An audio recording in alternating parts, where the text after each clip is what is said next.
Well, good morning, everyone, and welcome to this new ForoCompetencia breakfast. We're going to have it in English today. We have Professor Daniel Sokol as our special guest today. He has been newly appointed to University of Southern California in LA. He will be speaking to us about platforms, a topic that is quite trendy nowadays, as Danny will prove it shortly. Without further ado, please, Danny, the floor is yours. Thank you. First of all, thank you, Julian, for inviting me. Thank you, everyone, for participating. Let me give the usual disclaimers at first. So these are my comments.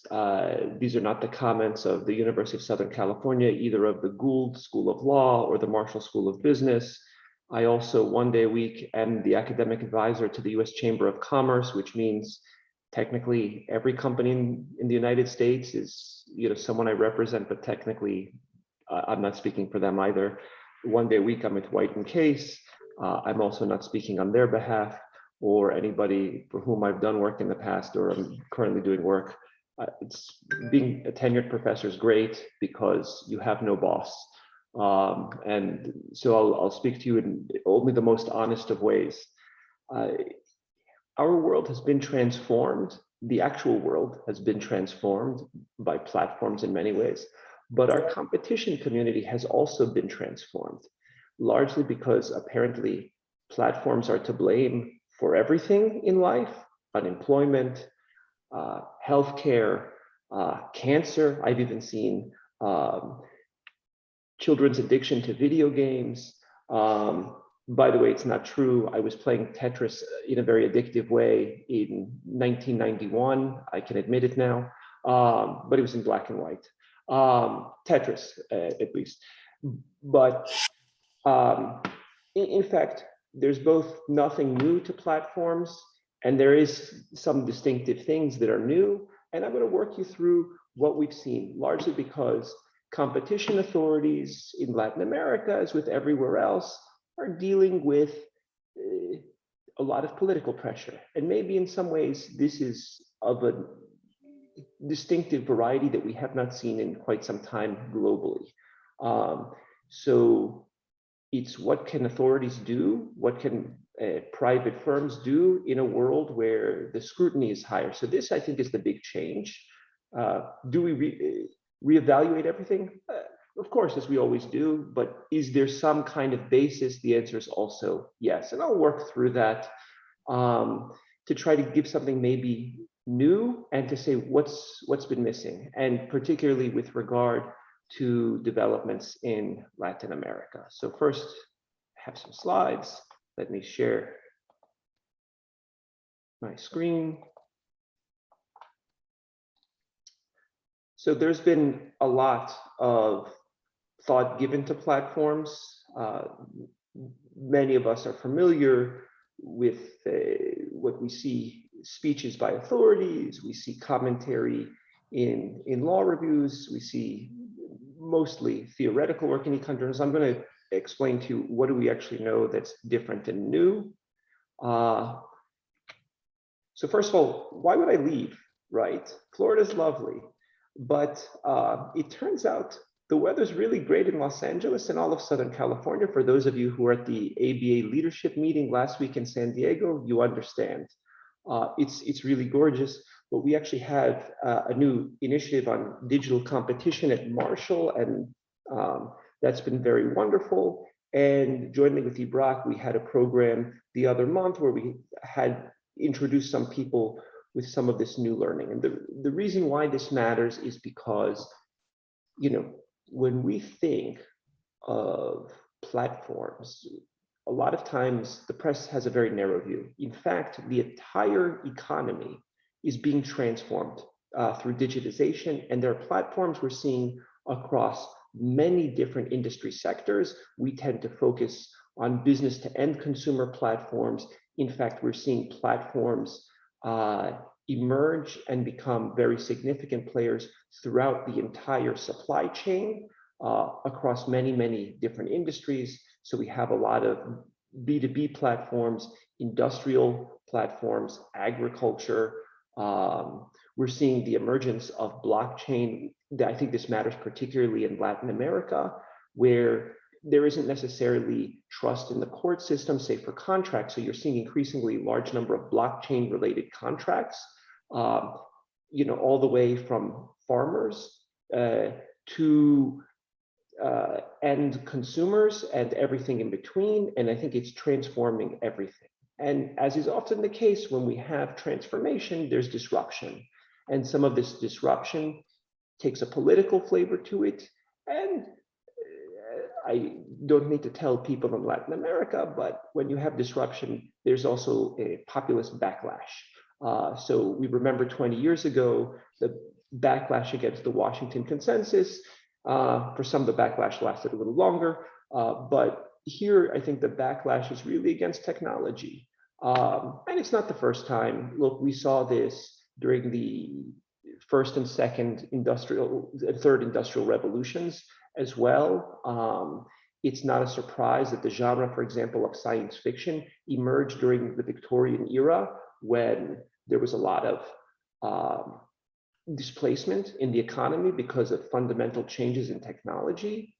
The good news is, AI is not such that it's going to take over our world, at least not yet. But I want to invite everyone, of course, to Los Angeles. It turns out one thing I was less aware of until I arrived. First of all, the vegetables are very, very good and very cheap, but it's actually not that I want to share.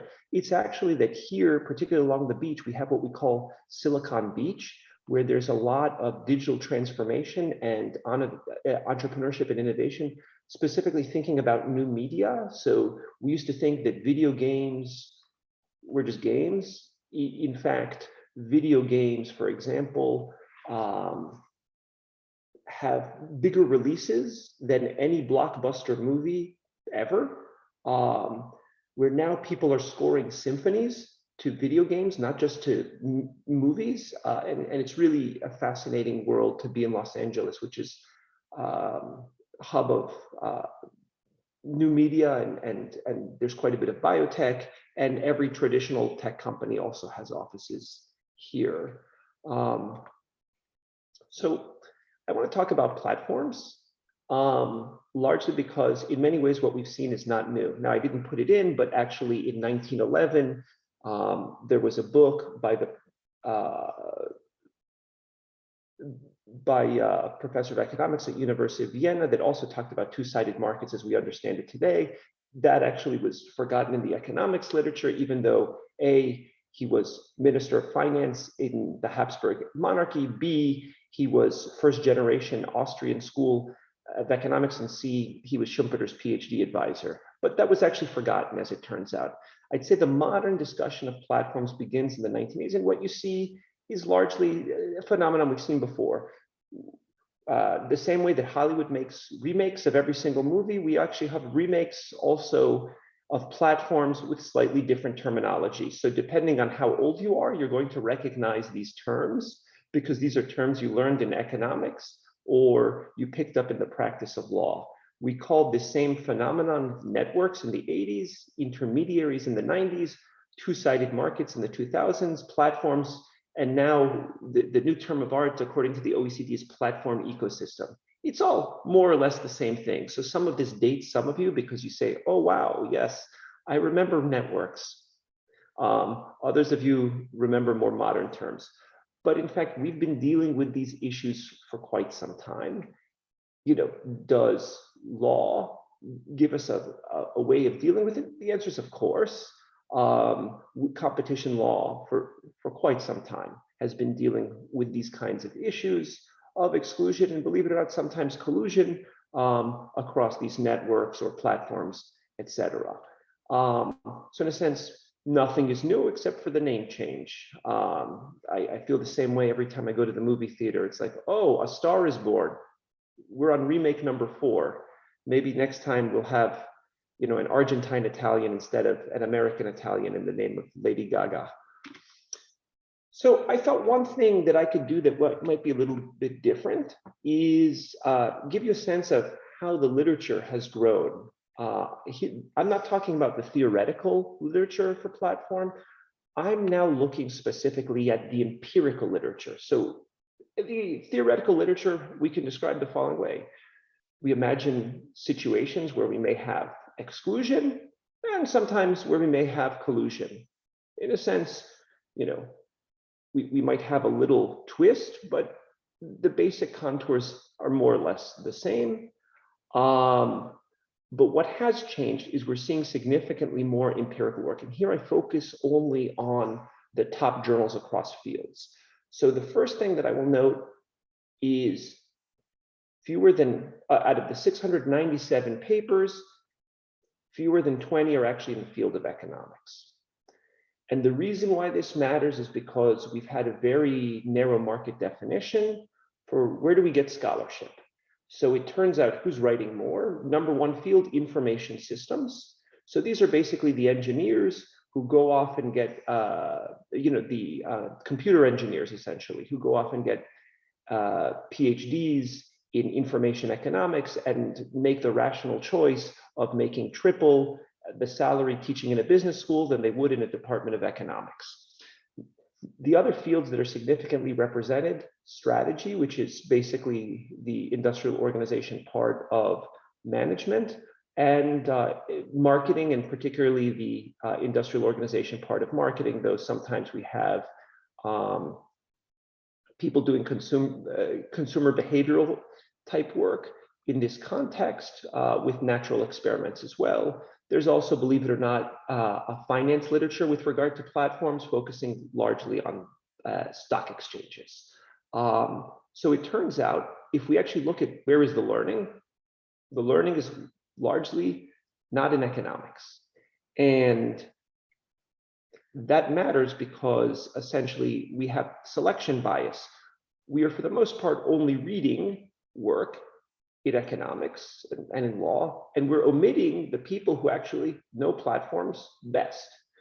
So what is the value for me to teach, 1/3 in a business school, 2/3 in a law school? I've also, believe it or not, been a visiting professor at University of Florida in the College of Engineering. These fields don't really talk to each other well. So the historic understanding was engineers say, we want to solve a problem. How do you move to point A, to point B, to point C? They say, well, we're engineers. This is what we do. Great. That's the only thing they think about. So the business people, they only look at point C. They circle it and they say, how do we monetize point C? They don't seem to care very much about how we got there. And then the lawyers look at it and say, well, is there any precedent for point C? And this is the problem. The fields are not really speaking together, but the reality for those of you who are now dealing with platforms as clients or dealing with platforms if you're an authority right now is, in order to understand how to make better policy and better decision making, you need to understand the underlying technology. That's the engineering part. But then here's where the economics and the business part comes in. You need to understand how the technology creates value. If it doesn't create value, it's not worth anything. And the third part is, if you are a lawyer, you need to understand how you create value, because law works in both directions. Law creates opportunities. So think, for example, where the law is not clear. So in a lot of countries, the law with regards to, say, rideshare, or with regards to hospitality in terms of, we can call them rooms, because Airbnb isn't quite a hotel, but yet in just a few years, they were able to do what took Marriott and Hilton literally 100 years to do. They have more rooms available around the world than either of those two chains. But the law, shall we say, was unclear. Do we treat them like a hotel? Do we treat them as something else? So law creates opportunities because law is not clear, but law also responds to these opportunities. So we're seeing changes in law largely to deal with different aspects of platform. Some of these are very valid and focus largely in other areas of regulation, health and safety, for example, privacy, but there are a series of trade-offs that we make, and then some of them have competitive effects. And the question is, what does competition law do well? Increasingly, the change seems to be we should be doing more. And you sort of say, so what's the guiding principle for more? No one really tells you. The guiding principle seems to be, well, we should be doing more because people tell us we should be doing more. And so the question is, well, what's the basis of that? What are the studies? How do you do this? So I think the proper way is always investigate and study an industry and then move on, because otherwise we tend to have regulation that sort of works against purposes, and we'll talk about that sometimes with unforeseen circumstances. So the next thing I wanted to show you is that when we look at platforms and the empirical literature, we see a growth trend. So this is, if this was an economy, this is an economy I'd want to invest in. If this was a startup, for sure, I'd want to invest in this. The estimate would be it's only going to go up in time. And I think that's right. So platforms, modern platforms, it looks like, are here to stay. And you see it's been fairly steady, but if you look at recent years, it's really increased significantly. There's simply people able to do more work. And the reason I mention this is largely because in years past, the problem was simply we didn't have good data. But actually, not only do we have more data as part of big data, we also have a lot of people who are able to scrape all kinds of data from the web. So a lot of the early work, let's say, was work that eBay allowed various researchers to have access to their data. Now, basically, anybody can go onto Amazon or eBay or Mercado Libre and scrape data on prices and other non-price factors. And we could do this in many different ways. I have a paper that's forthcoming in the Strategic Management Journal, which is the top strategy journal. We were able to scrape data from Airbnb and also get data, government data, to show not just price, but non-price effects of how do incumbents respond when Airbnb enters their market. And it's not going to surprise you. You have a differentiated response. If you can't compete merely on price, you compete on quality. And so that was specific to Taiwan, but we could imagine probably similar results in Latin America. But it's actually the Latin America issue that I want to focus on. First, if we look at the author list of where the people are who are publishing empirical work, these are the top 50 schools. If we look at that list of 600 plus publications. So it's a very different looking list than you might see, say, in an economics department or in a law school. The reason I show you this list, unfortunately, there's not a single Latin American university here. UBA, for example, does not make this list. The TELA does not make this list. The Católica in Chile does not make this list. FGV does not make this list, etc. And I think this has very significant ramifications in Latin America. When there are not people focusing on the empirics of digital platforms, what it means is there isn't a good pre-existing base that reflects the Latin American reality. All of you know very well that the world works a little bit differently in Latin America. Sometimes you have multilatinas in addition to traditional multinationals. Sometimes you have very strong domestic players. And these kinds of dynamics, I think, are very different than what you see in Europe or the United States, or largely in Asia. And it means that some of the policy assumptions that might be made, looking only, for example, at US data, really are limiting in a Latin American context. Again, this is not new, but I'm just suggesting that this issue that we've seen before in Latin America, competition economics, is something that plays out in this context. And this being, though largely virtually a regional organization, I would be, unkind if I didn't, for example, mention Germán Coloma's wonderful book that really, I think, was the first to focus on the Latin American economic reality as applied to competition policy. So this is something well understood by all of you. I'm simply saying we don't yet have Germán or someone else doing the same thing with regard to platforms in Spanish or Portuguese, reflecting a different kind of reality. So overall, what have we learned? So turns out, of course, I've had to read all of those papers. Some of it is actually something that we learned first in the United States a generation ago. So people forget that when Microsoft was first emerging as an area of study, particularly of competition, everyone said, oh my God, do our rules work for the new economy? By the way, it turns out nothing is new, right? We had exactly this conversation 20 to 25 years ago. And the answer then, to younger economists, they're still very active. Carl Shapiro and Hal Varian wrote a wonderful book, Information Rules. It's still a beautiful book. And the basis of the book was very simple. It's economic principles can solve even new technology type issues. And both of them were writing very much in Silicon Valley. Hal was at the information school at Berkeley. Carl was at the business school at Berkeley. And they were seeing the transformation go on in Silicon Valley. So the good news is we already have an economic basis that we can apply to platform markets. So we're getting a lot of populist pushback in the United States and in Europe from both the left and the right. Well, we need to change things because our rules don't really work. I'm thinking, really? We've seen this, literally, I've seen this movie before. A Star is Born also had Barbara Streisand in it. And before that, it had Judy Garland, before Lady Gaga and Bradley Cooper were in it. So actually, that's not new. That we're dealing with legal themes and economic principles and applying it to the new economy. So let me just focus on the Microsoft case.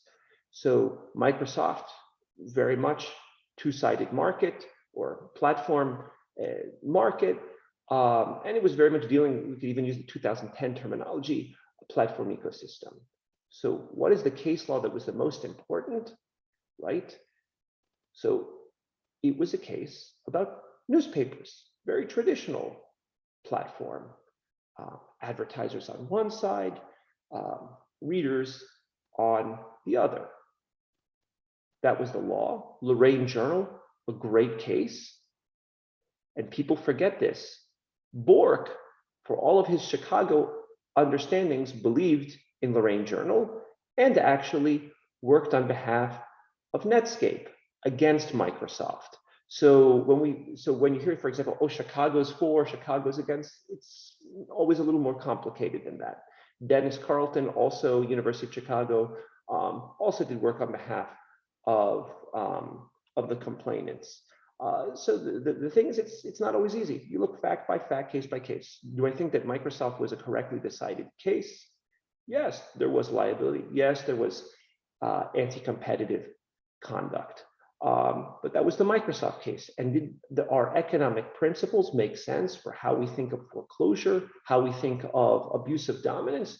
Absolutely. So this is an example that even 20 years ago, almost 25 years ago, we were already using these kinds of methodologies, and it works when it works. But every case is different. So something else that we've now learned is that most of the empirical work is actually not done by economists. Economists are certainly catching up, but it is done by these other fields. And I think we make mistakes. We could even call them data deserts, right? If we're not looking at the empirical work in these other fields. So some of it goes to interesting questions of integration. So when people said, oh, Facebook, Instagram, terrible, I'm thinking, really? Because 2017, there's a wonderful paper in management science, which is an A actually in multiple fields. That is an A journal, a top journal in multiple fields by Ashish Agarwal. And I forget Lee's first name. he writes with Alan Lee at Boston College and Ashish Agarwal at University of Texas, who actually look at empirically at the merger and say, actually, the integration was pro-competitive. You look, for example, at some of the recent work. My co-author in a different paper, Feng Xu from Harvard Business School, has a paper that shows that, at least in a static setting, Amazon is creating value, with regards to its platform and its what we call self-preferencing, which has taken on a life of its own. Self-preferencing really refers to the Google shopping case in Europe, but now self-preferencing means things that we've seen for a long, long time, which is simply that we sometimes give advantage to one, to one firm and we see this all the time, in tying, bundling, exclusive dealing. But the point is, we've seen now empirical work involving large multinational platforms. Wonderful paper in Information Systems Research, which is a top journal there, for example, showing that when Google introduced Google Photos, that actually it improved the quality of the overall app and overall that consumers were better off. Feng is actually also has a paper. There's now talk of somehow platform envelopment. It's actually one of the top 5 most cited papers. It's a theory paper, focusing on platforms can basically go in one market and then go into another market. So again, something we had seen in economics for a long time in adjacent markets, and they suggest a problem. So Feng's work, by the way, one of those, that famous paper was written by Tom Eisenman, Jeff Parker, and Marshall Van Alstyne, none of whom are professors of economics. Marshall teaches in information systems at BU, and he and I have a short piece focusing on what we've learned about platforms for the Sloan Management Review. So that's my own self-preferencing. But we've now seen other iterations of that kind of idea of platform envelopment. If we look empirically, so Feng has a paper focusing on Google and actually says there's a way around it, and it's a way that frankly economists have understood for a long time. The way to not be enveloped by Google is to do something different.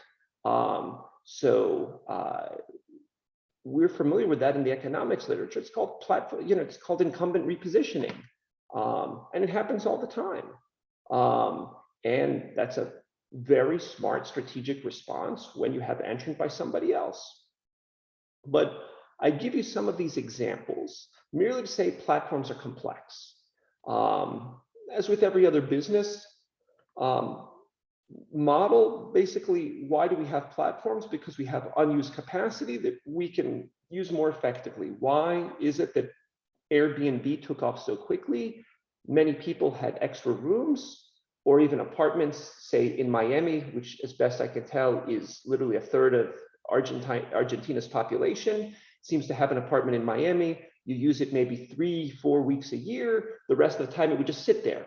Well, with Airbnb, you can connect more easily to people. But what works for Airbnb might work differently in some other context, right? Not all B2C is the same. Frankly, not all B2B markets are the same.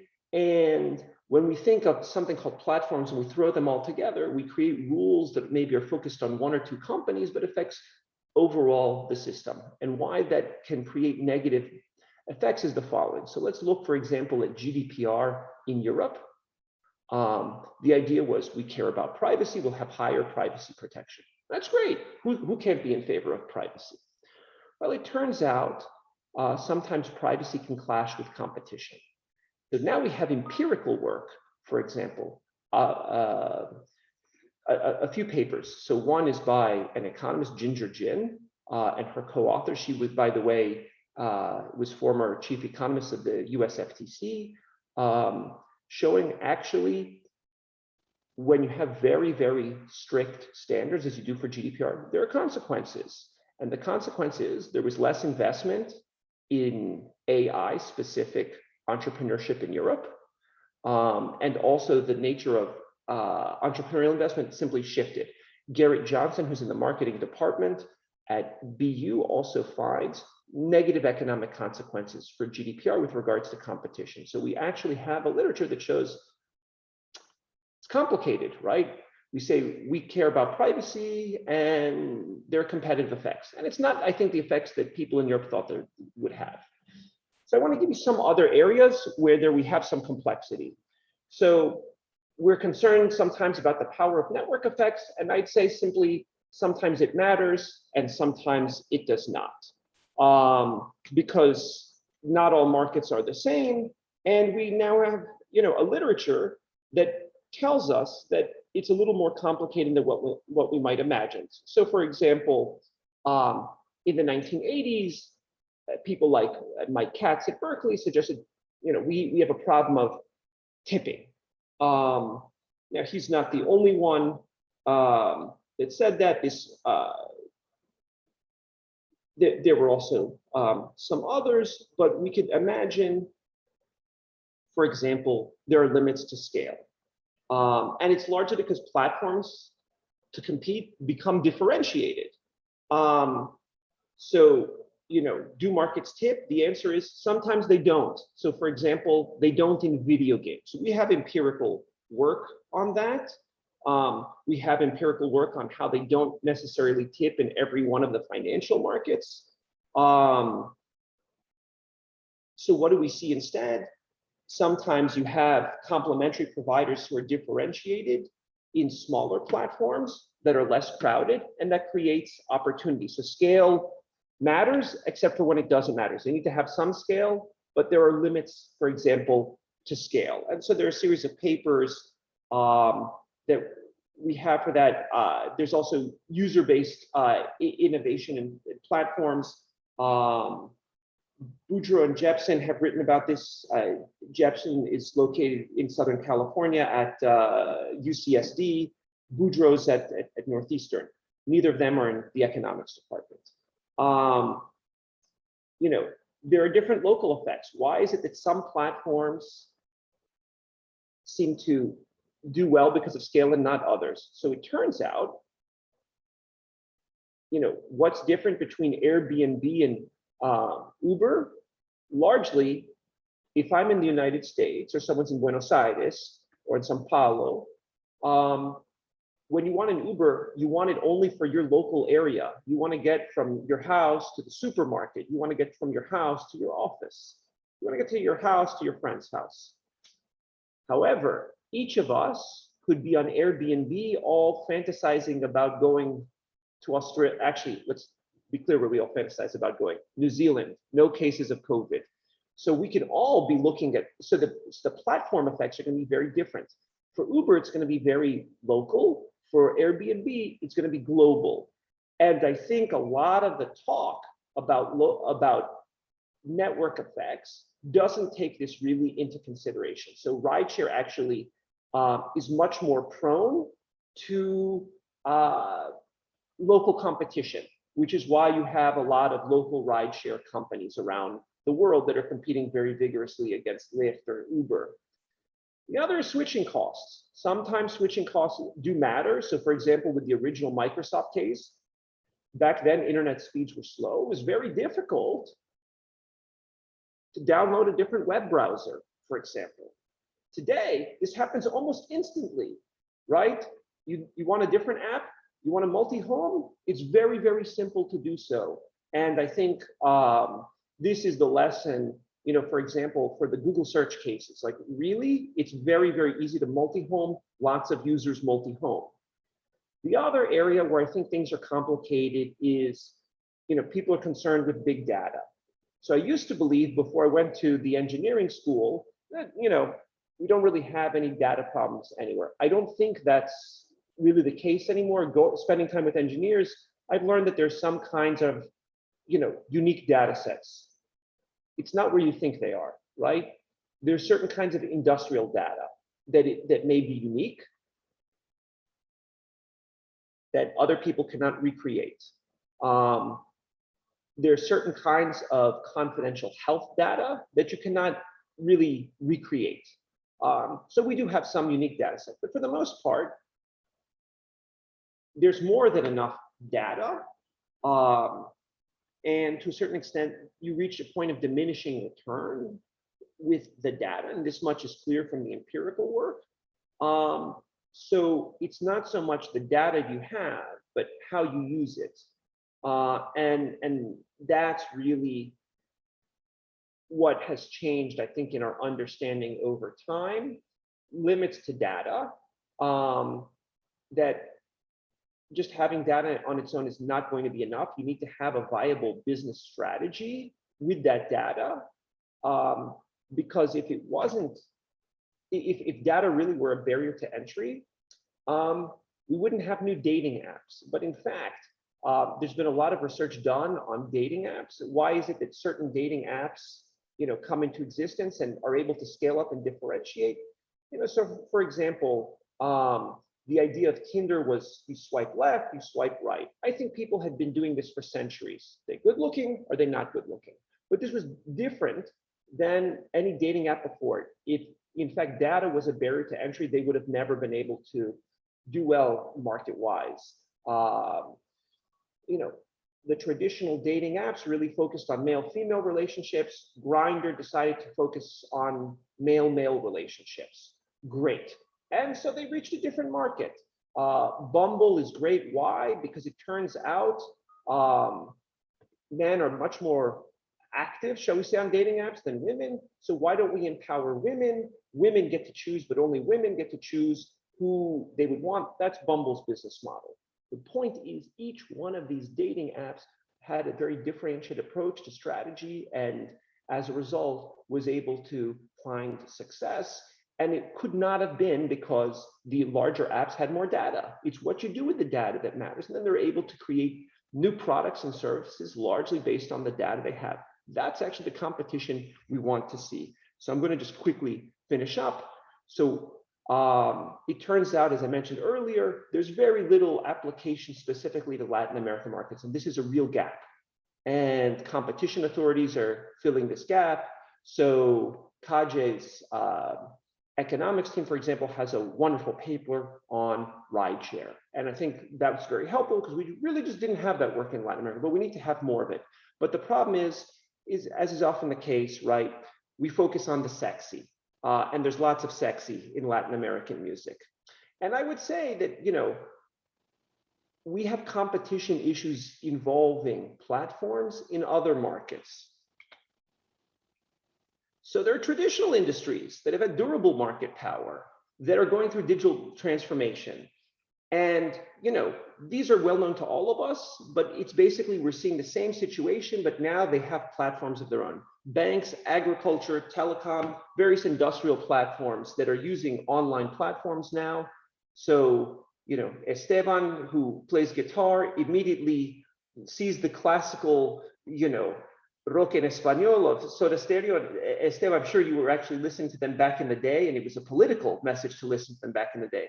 I'd say, let's go back to sort of classic fields where many of the traditional assumptions make sense, but where they've moved to online platforms. This is where the action is. Some of you will say, frankly, we still listen to Soda Stereo, and it's totally worthwhile. It's true. But I'd say there are many other industries where we're seeing potentially anti-competitive effects that really we don't get the attention. I say for the most part. Now, I understand, for example, CAGE has actually looked at how traditional banks try to limit entry, for example, within fintech. And there are very interesting issues here. Why? Because I think it goes to issues, for example, of financial inclusion. So it goes to these more broader concerns, but competition authorities focus on the sexy instead of sort of what's good. And so I'd say that's one cautionary tale. So there are, I think, general lessons. Number one, there's certain things we shouldn't forget, because now it's not just competition law, it's also broader regulation. So the first issue I'd say is proportionality, right? Whatever intervention, regulatory intervention is made, let's make sure it's proportionate to what's actually the harm being caused. And by the way, if you can't identify a real harm that competition can solve, that means it's not a competition problem. It's some other problem. Maybe a tax problem, maybe a privacy problem, maybe a free speech problem, but it's not a competition problem. The second thing is flexibility. We learned from traditional regulation that regulation is messy. And unless we have flexibility, we are basically reducing the ability to innovate. I think that there are other lessons that we've learned. One is that competition law is neither the cause nor the solution to every problem in the world. If I have a fever or a cold, first of all, I hope it's not COVID, but I know what's going to solve things is not competition law, but sitting in bed, right? I think there's a lot of other problems in the economy where it's the same thing. Competition law doesn't solve it. Second thing is here's where I am going to self-preference and mention some of my own work. But of course, the beautiful thing is you can multi-home because there are other people who've written on this as well. So number one is that DMA style regulation actually may hurt innovation. This is a piece that I did with Carmelo Ceramo in the Harvard Business Review, where we see that traditional regulation may have very bad effects specifically on innovation and the economy. Turns out changing merger presumptions may also hurt innovation, particularly startup innovation. And this has particular implications to disadvantaged communities that only now are the focus of startup investment. An issue that I think matters around the world, increasingly it matters more, at least in front of one of the US antitrust authorities that, shall we say, in the name of moving fast, has removed a number of the traditional, what I might say, if it's about moving fast, we have speed bumps in the United States, right? Inflection points that are really about process. And by removing process, there are real problems with regards to procedural fairness, right? We have increasing lack of transparency. This agency doesn't want people from their authority speaking to ABA or other audiences. That's a problem. Why? Because if you're an authority, the best way to understand, are you doing a good job, and to signal your intention is to speak to the users of the system. Right now, we don't have that, at least for one of the agencies in the United States. That's a problem in terms of lack of transparency, but also a lack of due process. So we now have committee meetings where there's a very quick vote, and only afterwards do they say so to other people. So what do you think about what we just voted on? Traditionally, within regulation in the United States, their rulemaking involves time. It involves people who are able to send in submissions beforehand. We're seeing less of that in the United States, but it's a problem globally. Another rule I think we focused on is that because these markets are complex, we focus case by case. That's what we should be doing. And that's what a number of authorities in Latin America, I think, are doing very well. Some have set up digital market units. And what they do is basically are targeting very specific interventions to anti-competitive acts. They look to see, we're investigating. To investigate is always fine. Let me be clear. Anyone who says you shouldn't have open investigations, I think is being disingenuous. But, it's courageous sometimes to say, we've investigated. We don't see a problem here. And we've seen a number of competition authorities in Latin America do that. Be courageous and say, we investigated and we don't see an issue here. That's always the most courageous thing to do. The next is that I think COVID has changed all of our lives. But I think in some ways it's shown the value creation of platforms. It has allowed us to connect with people in ways that we don't normally. This ForoCompetencia and the Desayuno is a perfect example, but also it has allowed for all kinds of companies to speed up their digital transformation. We're seeing significant advances in e-commerce, not just for large companies, but also for smaller companies that all of a sudden are going regional and global, largely because of platforms. And in all of the rhetoric, this is what's lost. And frankly, it's increasingly an area of inclusion, not exclusion. And this is specifically the next point. Increasingly, we're seeing SMEs that are able to grow because of their use of digital platforms. And this is a story, again, I wish would come out more in the business press. And I think the other thing that we see on a regular basis is multi-homing is real. we see it all the time, and not just in products. You know, some of us turn off the screen and sometimes we're listening, but we're also cooking at the same time, or we're helping our children with homework. Multi-homing is very real. I think this is also lost sometimes before authorities as they investigate. So I'll leave it at that, and maybe we now have a guided discussion. Julian, back to you. Thank you, Danny. Very complete. And in fact, we have already one volunteer who wants to make a comment or question. Esteban Greco. Hi. Hello, Danny. Very enlightening approach. I think you give us a very holistic and interesting approach to the issue. Short comment is, I agree with your approach to focus in cases and specific issues.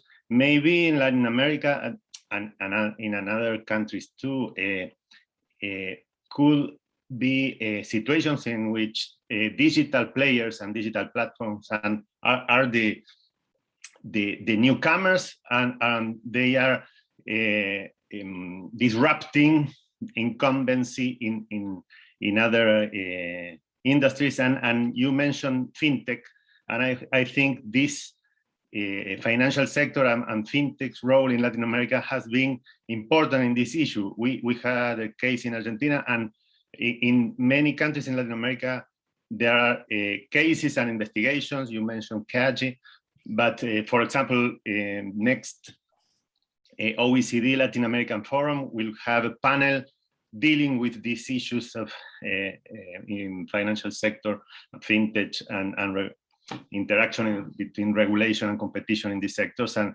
I think it's a very good step towards getting to these issues. And a question that I have to you is, how do you perceive the next steps in this ex-ante regulation versus competition tools that has been developing? This debate has been developing, and also there are a lot of initiatives in Europe with DMA and in the US Congress with some proposals. What do you think about this, and how do you think this will evolve? So Esteban, every day is a new day. You wake up and the world you know is just changed. Now, maybe in Argentina, you already have generations of dealing with uncertainty in ways that the rest of the world does not. This is the real competitive advantage of Argentines in every multinational. Like, you can't get enough Argentines because they've dealt with uncertainty. But it's fascinating. So even within, quote unquote, Europe, there's a wonderful natural experiment. We have the UK and we have the EC. So we can compare. The DMA is overly broad, and overly restrictive, and they want to impose, because they see, let's say, one company or two companies with certain business models doing something, they want to impose it on the economy. And I don't think that they've really thought through, based on the current standards, basically they would capture a lot of regional companies. So for example, the largest bank in Scandinavia, because of the number of countries that it's dealing with actually also would be a platform for these purposes with very stringent rules. So I think the DMA is a total disaster. And when you sort of push people, well, why are you doing it? They say, well, we need to do something. And I said, that's great. My eldest child doesn't always turn in her homework. I need to do something, but I need to make sure it's the right kind of intervention. What's the right kind of intervention? And the response I keep getting is, well, we need to do something. So I want to compare this to the DMU, what we're seeing in the UK. I think regulation is coming in both. I think it's inevitable that it comes in both, but the DMU suggests a little more sophistication for suggesting sometimes we have competitive issues, sometimes we're not sure if we have competitive issues, but we want to change some presumptions to make it easier for us, either because we don't have the resources as an authority, or because there are broader issues at play. So one, I think, positive development is within the last 2 months, the competition authority, the CMA, created an agreement with the ICO, their data regulator, to say there are going to be areas where these two issues of privacy and competition are going to come up, and we need to find ways to work together, right? That's very sophisticated. I'd like to see other agencies really focus on things like that, of saying there are going to be unique situations. It's not just in Europe. So in Japan, for example, we have 3 agencies involved. We have the Ministry of Trade, METI, we have the telecom regulator, and then we have the JFTC, their competition authority, working together. So Esteban, specifically to financial inclusion and fintech and disruption, it's very weird that the financial regulator is not involved in this kind of digital headquarters. And that's largely by design. Why? Because the Japanese banks are very powerful, and they don't want competition. So sometimes when we have regulation, you say, what's the problem? And we're told everything's the problem. And so we're gonna have these wide-ranging solutions. This, I think, is the wrong approach. Sort of think very carefully, what's the problem? If you can identify the problem, then think, what's the solution? Sometimes it's purely competition, sometimes it's other areas. So in many ways, we've already seen the fintech problem before a generation ago in telecom. The question was one of portability and interconnection. And not surprisingly, traditional banks make it very difficult to interconnect, sometimes with good reason, technological, or with regards to privacy, sometimes for less good reasons. Sometimes we make portability very, very difficult. So we've seen increased open banking in the UK, at this point more promise than actual, but I think having new players in financial services has been a boom wherever we've seen it thus far. In some countries, it becomes politically sensitive. And I think the country we've seen this most of all is China. Ant Financial was fine. Let me tell you the beauty of Ant Financial. So before the pandemic, my eldest daughter, Raquelita, had her bat mitzvah. It was very beautiful, very moving. I cried. My wife also cried. For those of you who also have children who go through confirmation or through First Communion, the same kind of thing. So she got a lot of checks. So we wanted to open a bank account. So I want to tell you the story, Esteban, because it gets exactly to what you're talking about, the importance of disruption in fintech. So she gets a number of checks. We want to open a bank account. It takes us 2 hours. By the way, we have to go back to the house because they say, oh, you don't have all the proper documentation. 2 hours to open up a bank account for less than, for $1,000 for a 13-year-old girl. Okay. Ant Financial, I opened an account 4 minutes. You want to know what competition is? That's competition. Why did it scare the Chinese government? Because they were not in charge. So we actually have another natural experiment of what happens when the populists win, when all of a sudden you have massive government regulation all at once. We are seeing that literally in real time in China. What's the effect? Yeah, it's China. They can do whatever they want. But what's the effect? At least of tech companies that are publicly listed on the Chinese stock exchanges, we've literally seen $1 trillion US value destruction. Money that existed no longer exists, right? If Europe wants to do that, from my perspective, great for the United States. We're happy to take the best European programmers. We're happy to take, the best of the ideas, Silicon Valley. We'll make it big, we'll make it great. If the United States does that, it's a total disaster because it means I'm paying higher taxes now as a California resident. Latin America is in an in-between world. There is some innovation. So Argentina has had a number of successful startups that really scale up largely because they become multi-Latinas very quickly. Brazil, a number of unicorns. Chile has I forget what it's called, silicon something or other. Javier, you could probably explain to me what the term is. Silicon by the mountains. I don't know. Latin America is an in-between world. There are a lot of engineers, but they focus sort of in the wrong kind of engineering, like natural mineral extraction engineers. We need more computer scientists in Latin America. And you want to create a more robust Latin American ecosystem. And overly strong regulation means you don't get the opportunity for startup investment, but more importantly, you also don't get the opportunity for corporate venture capital and direct investment from larger players, global players into the Latin American economy. And for Latin America, that's a real problem. Thank you, Danny. Now we go to Diego Polo and then to Eduardo Pérez Mota. Diego. Thank you. Hello, Daniel. I find two big issues in this analysis. One is regarding the time that takes any investigations in any of these cases. I think that when an authority begins to analyze any case and understand the problem, and when find the solution to this problem, the most probable thing is that all the assumptions that it's having in mind have changed or will change the next day before they emit this solution. And the other thing is regarding the territory scope. What can do any authority with powers in only one country when all these platforms or most of them works globally?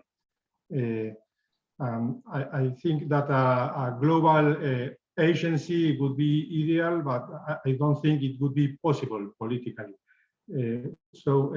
What do you think about these problems? So the timing issue, I agree with you. It's a problem. It's a problem if you're under investigation because you're frustrated because you say, look, that market doesn't exist, and you're uncomfortable if you're an authority because you continue to investigate as things have changed.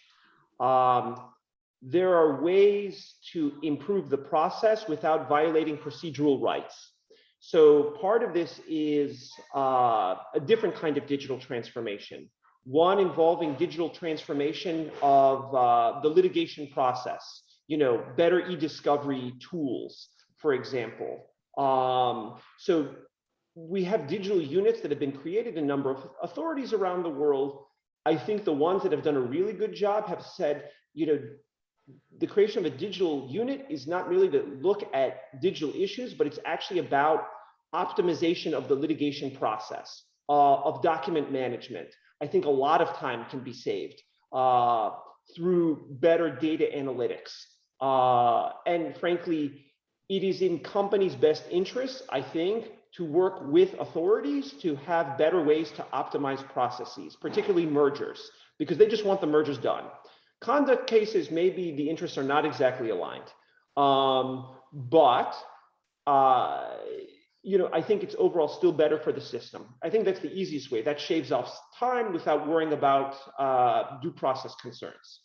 But part of it is also, even in traditional markets, this was always the case. The markets would change. So think, for example, airlines. Traditional incumbent airline has all kinds of anti-competitive exclusionary practices to prevent some newcomer. By the time the authority would deal with it, there were no longer those flights. The airline might have been out of business. In a sense, we've always had this problem. And we always, on some level, will. It's a very difficult thing to admit, but this will always be part of the system. There are ways to maybe shave off months. Unlikely that we can shave off years for proper investigations. But part of it is also, and we've seen this in some jurisdictions. So I see Eduardo Pérez Mota on, so he could give probably richer detail here, but there were all kinds of people under investigation in Mexico that for years abused procedural rules, really abused procedural rules. I'm thinking of large telecom incumbents to really basically prevent any kind of action from a competition authority. And procedural rules are important, but you also don't want to have abuse of those rules. And I think that there's probably a way of getting together stakeholders to create sort of better rules. The other issue that you raise is scope issues. So a number of you are from the Andean region. I understand that there's now already some kind of regional action, for example, with regard to cartels. And in a sense, you know, that's the experiment. How often might you see regional cooperation for common issues? I think you're right, Diego, that's untenable. We saw this with the WTO, that competition got dropped largely, I think, for US concerns. That, you know, global regulation only made sense if it was based on economic analysis. That was certainly the view then of the United States. I'm not sure that it is still the view of the United States that economic analysis matters. But in a world where you have the same goal for everyone, you know, then I think that makes sense if you have the same basic techniques. I think in many ways, Diego, we've essentially come closer to that. So with the ICN, we do have better practices, you know, for frameworks for guiding things. Now, what we don't have is essentially a uniform system, and you're right about that. It's both frustrating, but actually in some ways liberating at the same time, because it turns out sometimes the facts on the ground are different across markets. So in some countries, for example, Amazon is more significant. In other countries, it's not as significant. Same thing, say, with regards to, let's say, Facebook or Apple or Google or Uber or whatever it is, Netflix. No, let me be clear. Everyone loves Netflix. And if you're really smart in Latin America, you find a way to VPN to get the US Netflix because you have more choices for the programming than you do the Latin American Netflix. But, you know, even within streaming, we have many options, and it looks different from country to country. So, you know, Diego, on the one hand, I'm with you that we should have more uniformity, but to do that, we all have to have the same goal, but we also have to recognize that sometimes local markets are different. Eduardo. Thank you, Daniel. That is nice to see you again, and thank you for your conference. I just want to make a very brief question, but before that, I want to make a comment on what you said on abuse of procedural performances or procedural benefits that have to be given to the companies. And you are absolutely right. I mean, in Mexico, that used to be the case. And let me just tell you that one of the elements that made a major difference there was the creation of specialized courts, because once specialized courts in competition were created, judges started to understand the difference of the substantive elements when the companies could have a reason in their arguments, or procedural issues. And I don't mean to say that procedural issues are not important, but sometimes there were abuses of those procedural issues, and that difference that has been made already for the judges, and that has become a major difference in the defense vis-a-vis the decisions of the competition authority and also the telecom regulator. And let me just make a very brief question, Daniel, and that has to do with the interconnection of platforms with other sectors. For instance, e-commerce with transport. My question is, have you seen, I mean, studies on that area, and specifically in looking at that area from a competition perspective, differentiating in what cases those platforms, for instance, make those arrangements with transport, or even with the telecoms operators, just that have to do with volume, with the scope, or in some cases they have to do with the displacement, with avoiding competitors in the market and displacement of competitors, which could be against the competition law. Thank you, Daniel. Thank you, Eduardo, and thank you also for clarifying how you helped solve the abusive procedure in Mexico. I think it's a wonderful example for everyone else in the region. So in the world of traditional supply chain management operations, you're also seeing a change where people are beginning to focus empirically on these issues, but it's still very, very early stage. So it turns out across fields, there's almost no empirical work yet, very, very, very little, like literally fewer than 10 papers focusing on Internet of Things. Another area where you just simply don't have the literature yet, although we see now working papers, are the broader logistical issues you're talking about. Interconnection is something it's very difficult to study effectively. And so there's a theory paper in a top journal in operations focusing more on fintech in Europe on the logistical issues. So if we're looking specifically, how do we make the supply chain more effective to get, you know, the toilet paper to whatever? Not really. Unfortunately, we haven't seen that work yet. We do hear all the time from Walmart about how they optimize their supply chain. And we get all kinds of, you know, individual stories about how every time there's a hurricane, they're able to use their data analytics. And what do they find out? At least in the United States. So one thing you see in the United States, particularly in the Southeast, where Florida is, people are, shall we say, heavier than they are in Latin America. And it turns out there are a lot of hurricanes in the area. And what is it that people want more than anything else when there's been a hurricane? Hammers, nails, yes. But actually it turns out Pop-Tarts. They like eating Pop-Tarts. So Walmart immediately knows how to send Pop-Tarts to whichever community. And literally there is better and a better response by Walmart than the US government ever with regards to hurricanes, getting supplies to people. And that's all about exactly what you're talking about, the supply chain. There's a certain amount of interconnection that they have with all of their big suppliers. P&G, for example, or Kellogg's, or whatever the company is, they have a certain amount of interconnection, and they're able to put chips into products to figure out sort of in real time exactly where the product is. This is an area where we simply don't have the academic research, but we hear, let's say, from Walmart executives, they love telling this story. They don't love sharing the data with academics.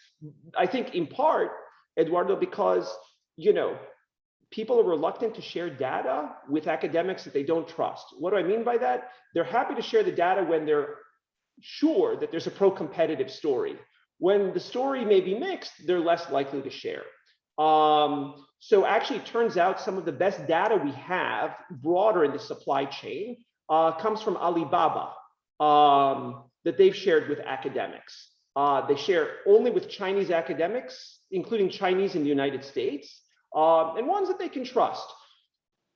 Believe me when I say, if there are large Latin American companies that would love to share their data analytics, I could literally get a team of top professors in the United States that would come in tomorrow, fly in with COVID and everything else to play with the data. And we would love to do that. Unfortunately, the limitation is a lot of this is proprietary data and we just don't have that. It would be great if we had that, but we just don't have the data.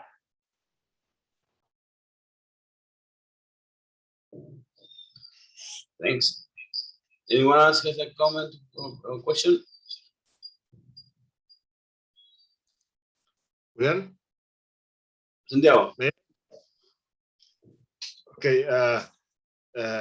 Thank you, Daniel. Very interesting talk. And let me try to put a thought and ask you what you think about it.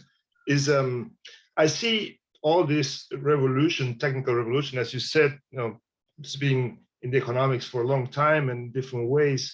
But is it like a disruption? Is it a disruptive thing all over markets and different markets, as local, global, etc. And many of the problems or the impacts it has, besides the problems within the platforms is, of course, the displacement of previous activities or ways to do things. And previous to this disruption in many countries in Latin America, and Argentina in particular, regulation of those markets is being, tremendously strong and thought in ways to administrate cross subsidies or make, for instance, the banking sector responsible for the formalization of transactions. And once you have the fintech, not only with the technological advantage, but also with the asymmetry in terms of the capabilities of getting by besides like a bypass of these regulations. So, and I'm sure that in many other instances, those asymmetries in terms of regulation and the strength that this technology has to bypass those regulations has to have important consequences in terms of acceptance and accommodation of policies to that. So my question to you is whether this is something that is also a primary issue of discussion in newest literature in these regions at least. So it's a great question. So part of it, I think what you're talking about, the acceptance, is largely about trust. So we need to have a certain amount of legitimacy for platforms, or it doesn't work. The fundamental issue with any platform, let's say e-commerce being the easiest one, you have to be able to trust your counterparty. Are they actually going to literally deliver what you asked for? Here, there's a broader issue, which is simply how to create political trust when technology is not well trusted and where it's very easy to scapegoat technology for everything. So we've seen, for example, people feel less trustworthy of government, less trusting of government now than probably ever before. And this is a global issue. Are platforms symptomatic of this larger trust issue? Yes. So I think part of it is, I think that platforms only now, the larger platforms, are realizing they don't do a good job of marketing themselves and what they do that's positive. So people, in fact, only focus on the negative. And part of this, I think, is for platforms to really spend more time to talk about the positive messaging, because if you don't have legitimacy, then all of a sudden you become a lightning rod for opposition. And I think really at this point, the best thing that authorities can do is literally on a regular basis welcome in industry groups, platforms themselves, or sometimes even their lawyers say, how do we work together? Because unless everyone works together, the whole system seems totally illegitimate. And the worst thing in the world is that we are made irrelevant. The people in the competition community are told, you don't matter anymore because we don't care about competition as you see it. We want some kind of very broad form of regulation where competition is not what matters. What matters are these other issues. So to a certain extent, it's about self-preservation for us, right? If we think that the message of competition that we've been pushing for so many years actually has real value, not just economic value, but to a certain extent, a moral value, right? Competition is good. Competition creates opportunities. It creates disruption, but people can do things and get value in ways they never have before. I don't think we do a good enough job. And part of it is, look, if I was an authority, I wouldn't be very trusting right now either. But the best way to do it is to literally have very open lines of communication. And I think platform companies really, as much as they spend money on their legal teams and on operations, they need to be spending more on public policy and saying, our job is to do outreach and basically stop scaring people because I think people feel scared. And I think it's natural for people to feel scared when there's any kind of disruption, particularly when it's significant disruption. And this is a different kind of literature, but I think it definitely needs to be a focus. Great. Any other comment or question? Danny, your final words. Great. Well, look, thank you, Julian, and all of the participants in ForoCompetencia. It's really a great opportunity to present. I wish I could be with you live. You know, the challenge, of course, with the pandemic is it's difficult to do things live, but Julian, you've been able to create a community and actually scale up region-wide. And this is the power of platforms. So thank you, Zoom, and thank you, ForoCompetencia. Well, thank you very much, Danny. And it was a great pleasure to have you in this event. And I hope that you can join us in future events. I know that it's very early for you. It's to start at 6 o'clock in the morning, but we appreciate it. And for everyone else, thanks for participating. And I look forward to see you next month. The breakfast will be on the 23rd. The speaker will be Fred Jenny, and he will be talking about the current challenges to competition law. So I'll see you then. Bye. Thanks. Thank you. Bye. Thank you. Thank you.